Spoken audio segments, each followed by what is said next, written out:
Howard actually would say, well, listen, Bob, I want you to wear a brown suit in this picture because the girl's got green eyes. And in that next picture, he said, you wear a blue suit because the girl's got red hair. Things like that, you know. But I pretty much play the same character, and they just switch leading ladies.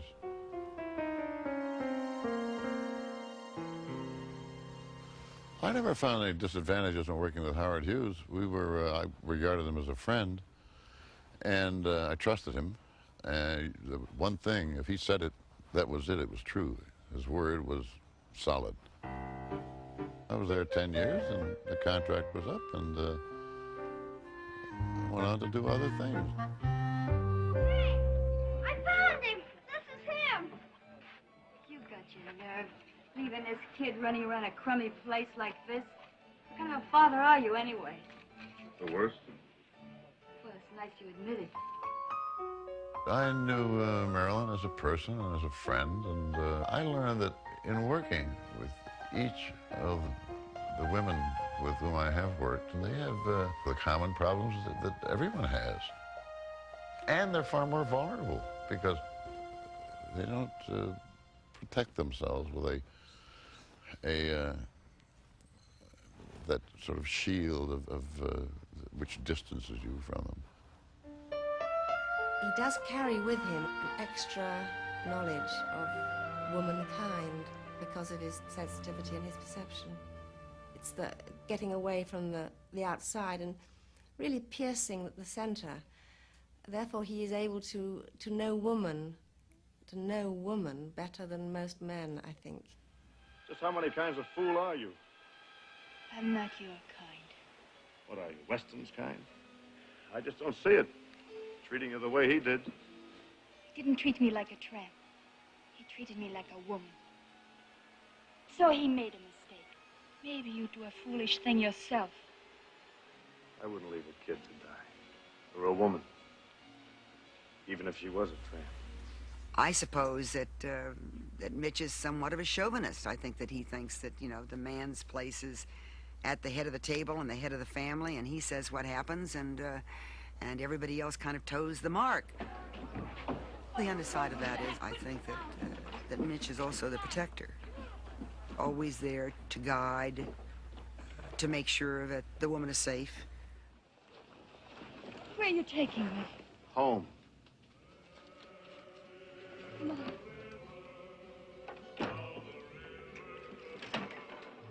He's among a very small handful of particularly men actors who project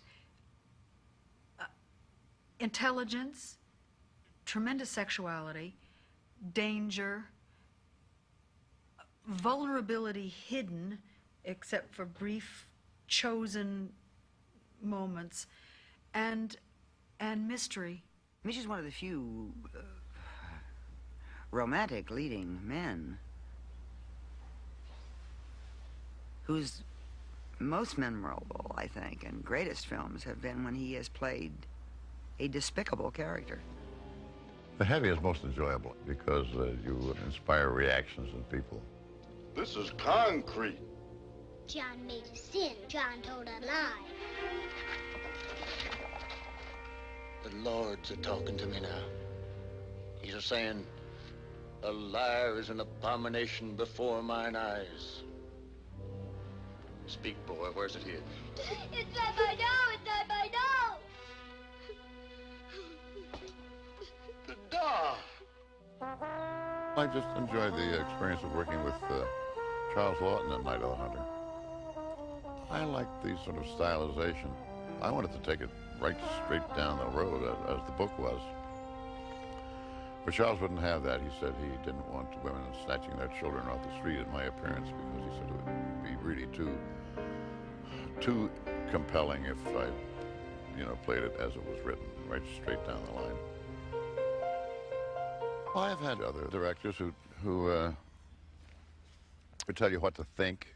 He said, no, he's thinking rather boring, It's in that case, you're playing the director. These are directors who, in principle, are frustrated actors, and they impart their interpretation to you and expect you to do it, complete with their mannerisms, I suppose, and their speech impediments and whatever. I think that he did a lot of pictures directing himself, but when he had a director who cared enough not to be intimidated with Bob and to say, come out and show the emotions that you have, he was delighted with a director like that.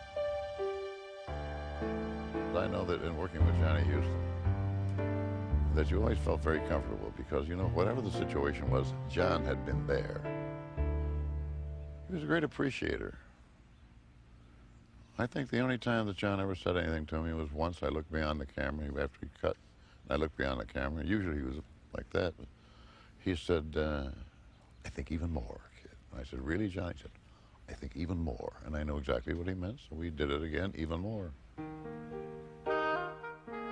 When I knew I was going to do Heaven Knows Mr. Allison with Bob, I was a bit intimidated by the reputation that had gone before, and I thought, oh, I wonder what I'm in for here.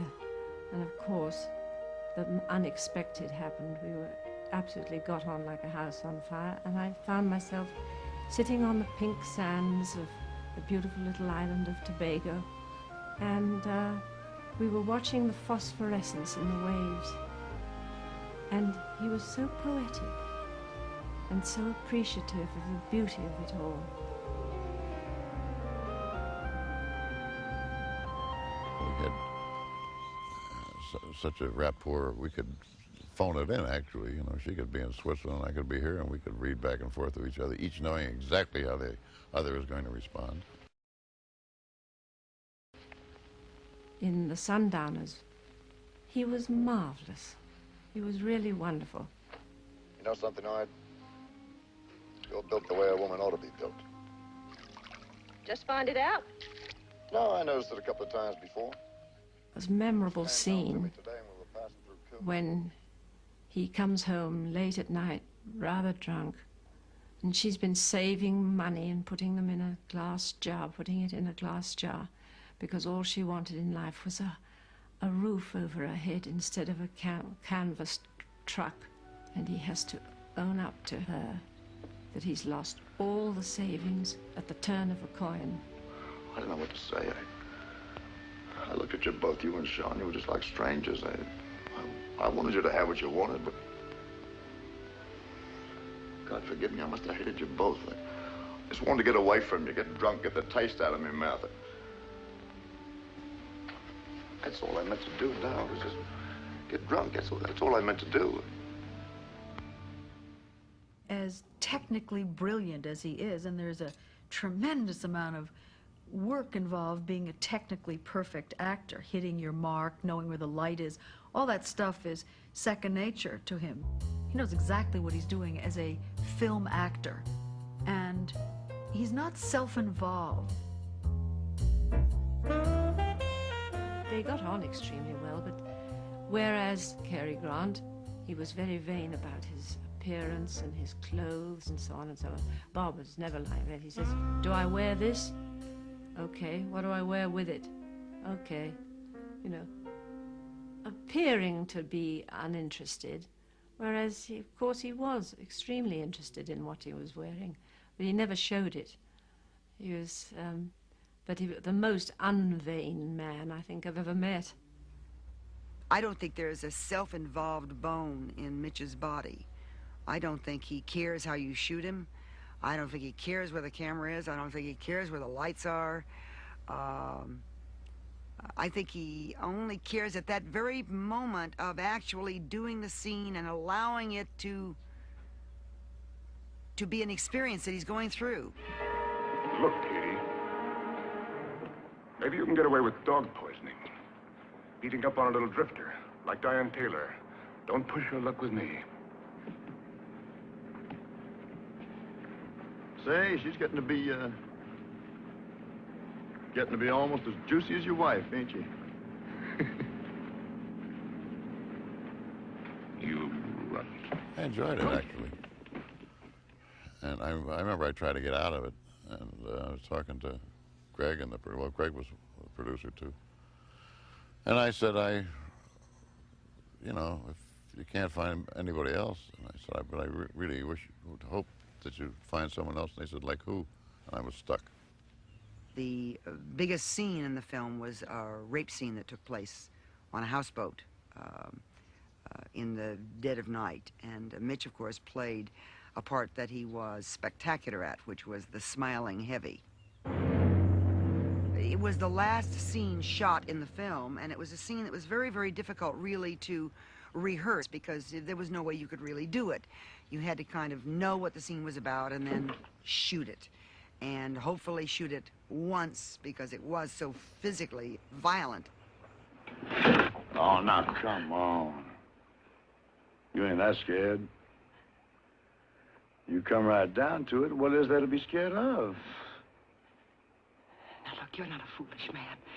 You're very clever. You never make mistakes. You don't take chances. If you touch me, you'll go back to prison for life. You want to make a little bet on that? But you will. I'm not like Nancy. I'm not afraid to testify. I swear it. You've got to believe me. I'm not afraid. And you're a lawyer's wife. Don't you understand that with consent, there are no charges against me? As the scene progressed, and he grabbed me, and we hit the door for him to push me through the door into the hallway. The door was supposed to be preset so that it would, you know, unlatch.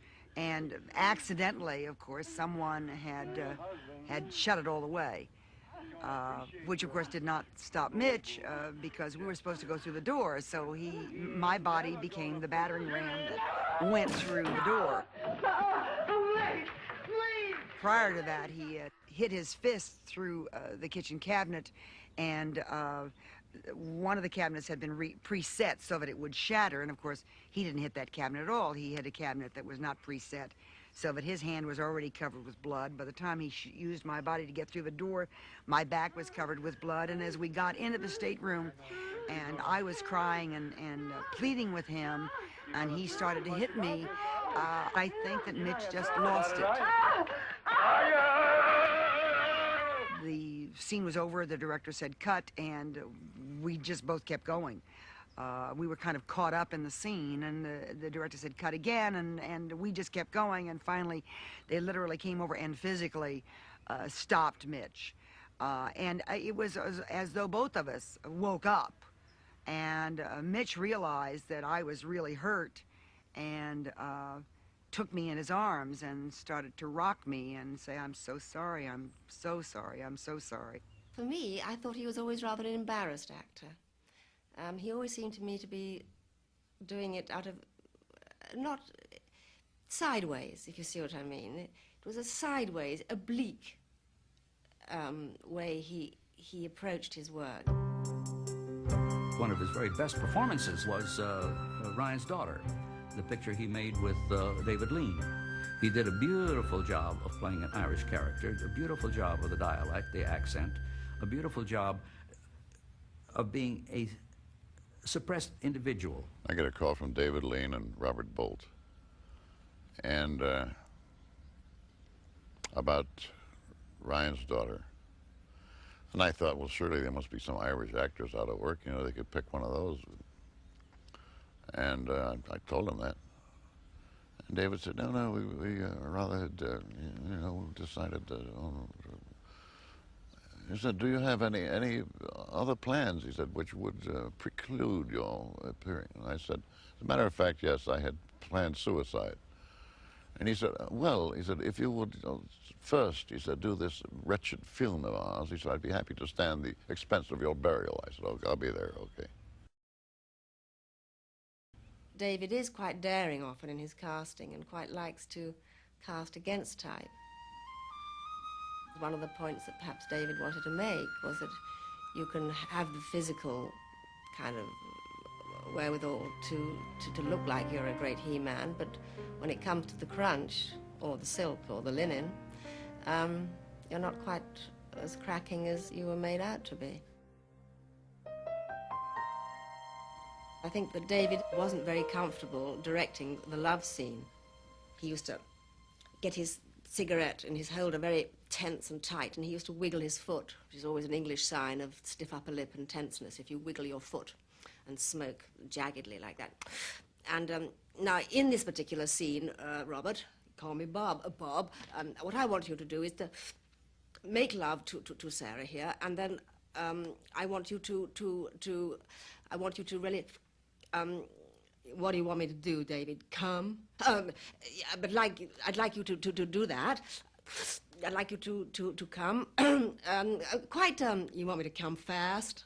Yes, I'd like you to come fast, if that's at all possible.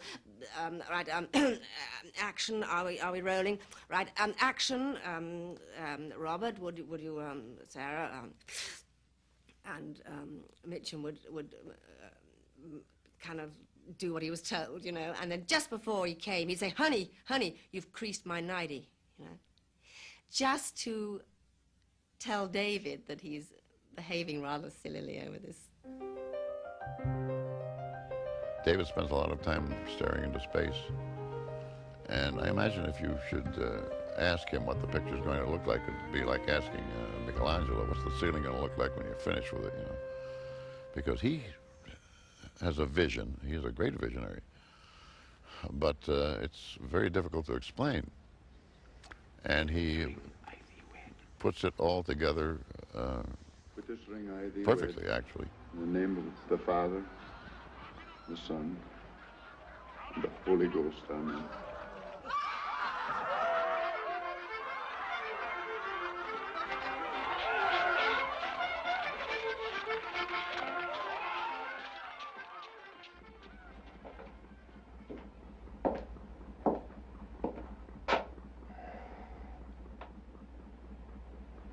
You'd never be unfaithful to me, would you?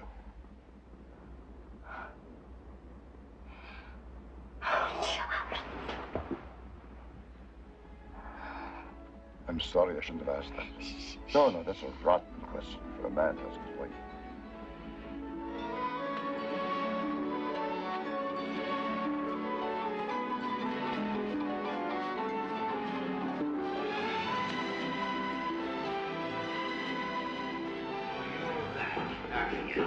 What is this? What do you want? Not you. Well, then get out. Go on, get out. Shut up, shall I say? We're waiting for You've been tried and found guilty. You're the informer.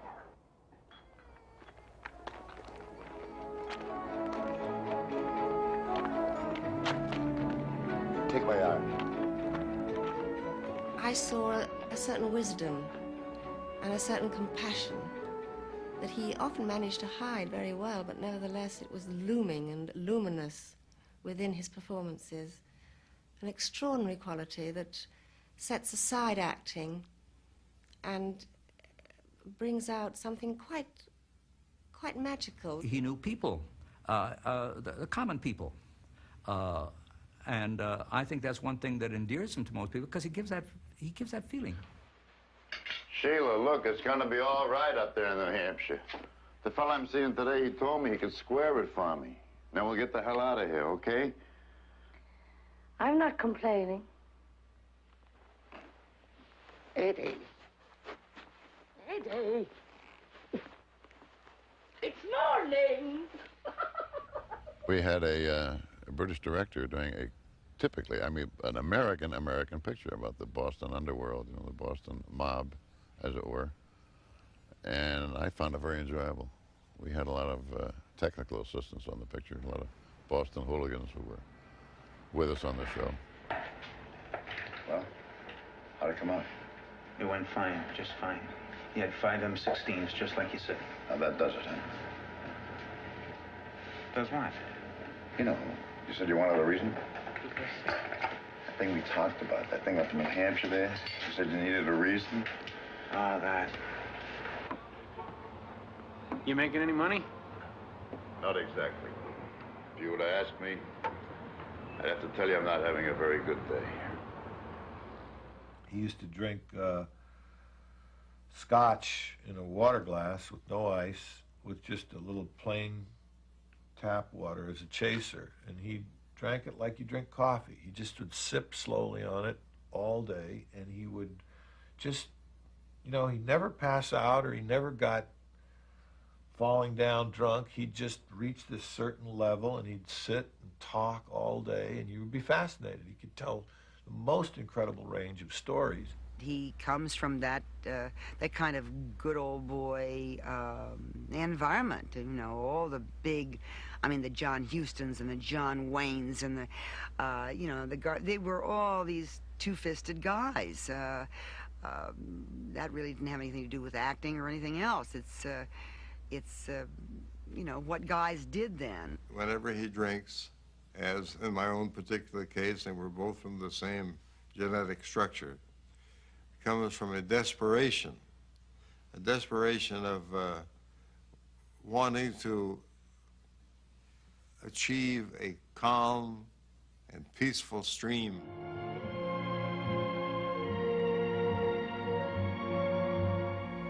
Mitchum was always tired. You always felt that Mitchum had seen it all. There was a cynicism in Mitchum's performances as a private eye, but you knew that wasn't the whole story. I think you knew there was more going on than what he was letting you see. The detective genre, Humphrey Bogart, Dick Powell, several others, Bob seemed to care more. The life that he had in the picture seemed to mean more. He was more vulnerable as a person. He showed emotion more. He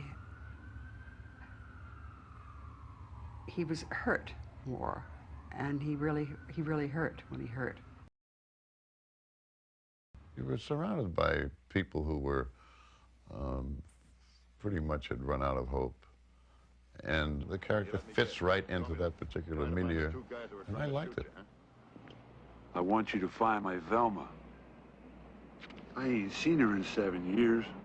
I'm looking for a girl, Velma. She was the only tramp that ever worked for Mike, that he didn't use like a mattress. Her too? My place? What for? You got everything we need with you. I've been slapped, scratched, punched, knocked unconscious, drugged, and shot at looking for you, Velma, so quit trying to make a milkshake out of my insides, will you? The extraordinary thing, you know, about him is that he attracts violence a little bit. Even in his total passive behavior, he will attract violence like bees to a honeypot. Mitchum never liked to fight. He was capable of it. He could take care of him. He's like John Wayne. He could take care of himself against anybody. He was very solidly built, but he didn't want to get mixed up with anybody. The end of the day had come, and we were all in the bar of the hotel where Bob was living, and there were pretty tough-looking characters in the bar. And one of them said, "I could knock you flying." So Bob presented his chin. He said, "Go on, hit it." The fellow said, "Okay," and he hit him. Bob just blinked. Then the fellow said, "I'm going to hit you again." And Bob said, "Whoa there, my friend, just a minute.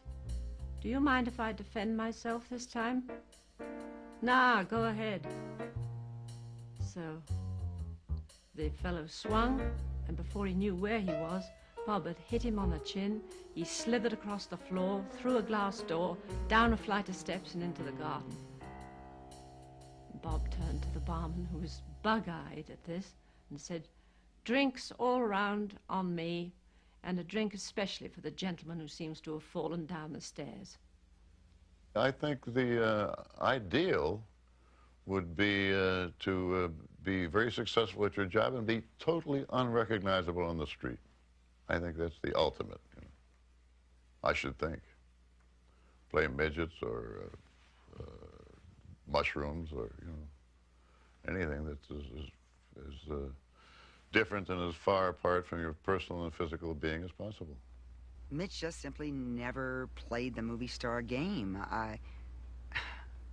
I mean, can you picture the head of some studio saying to Mitchum, okay, now look, kid, I want you to go to this premiere tonight, and you go and pick up so-and-so, and you take her and dress up and try to look good and act, you know, like a movie star. I mean, Mitch would probably either politely say no or punch him out. It would be one or the other. If anybody tried to get pretentious with him, a reporter, an interviewer, he would really put them down, and very hard. He didn't give a damn about their feelings. I tell you, I got off a plane one time in London, and you know the British press, and I wound up at in the Dorchester Hotel with one of the British journalists, and he said, "Hey, how do you like London?" I said, "I love it. You know, I enjoy it very much." And, well, we said, "What don't you like about it?" I said, "Well, there's nothing in the particular that I dislike." I said, "If they put parking meters on Grosvenor Square, it wants me not, you know."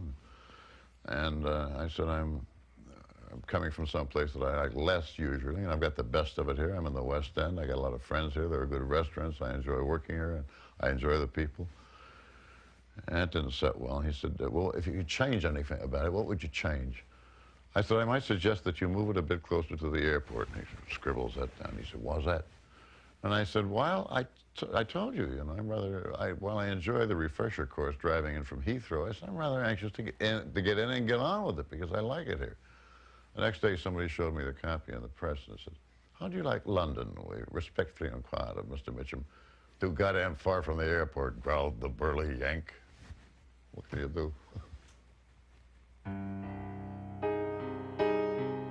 When I started to work with Bob on the picture, I was concerned with trying to get on film this sense of a character who'd been sort of marinated by life, which is the feeling you get when you look at Mitchum's face. I mean, you have the sense of a man who's seen it all and been through it all, and that's the kind of character he played.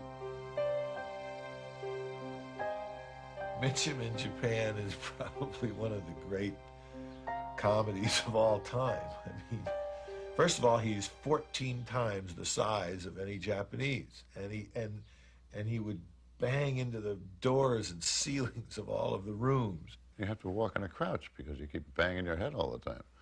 And, you know, the rooms are measured by tatamis, you know, like a 10 tatami room or a 6 tatami room. And in a lot of the old buildings, of course, the doorways were relatively low. Takakura Ken, with whom I worked mostly there, was a great gentleman and never sat down on the set. How's your brother? My brother? Yeah. Ken, your brother, how is he? Why do you ask? Because I have to see him. What can I do for you? I need to ask you a favor.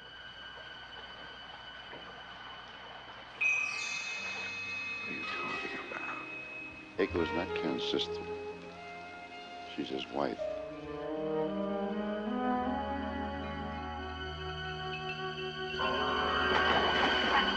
I found him to be like a very, very powerful and lazy horse that wants to walk as slow as possible and will get away with doing as little as possible.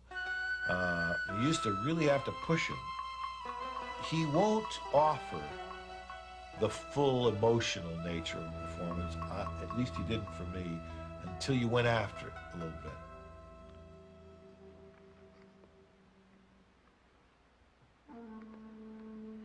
If you can forgive me, then surely you can forgive Eiko. You are greatly loved and respected by all your family. He's full of feeling, which he just keeps at bay most of the time, and every once in a while there's an opportunity in the acting for it to come out. This sort of macho thing, you know, about him being so tough, well, it's partly true, but underneath all that, there's a gentleness to him that you would never expect. You ready to marry, then? Some strong, healthy man with nothing to be ashamed of? I want to marry Ivan. Ivan? My son, Ivan?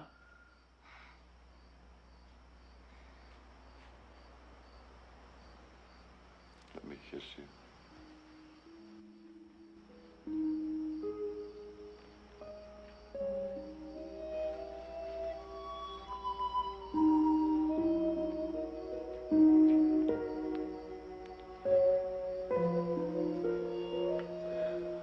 Just that once.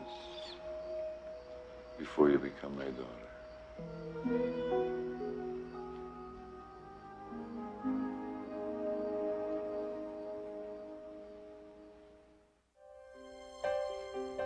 When you start with nothing and you're prepared to end up with nothing, you have nothing to lose. And it gives you a basis to be true to yourself. And that's the way he is. He is true to himself. I guess I see myself sitting back in some hobo jungle in Anniston, Alabama, saying, let me tell you about when I used to be a movie actor. When I say, yeah.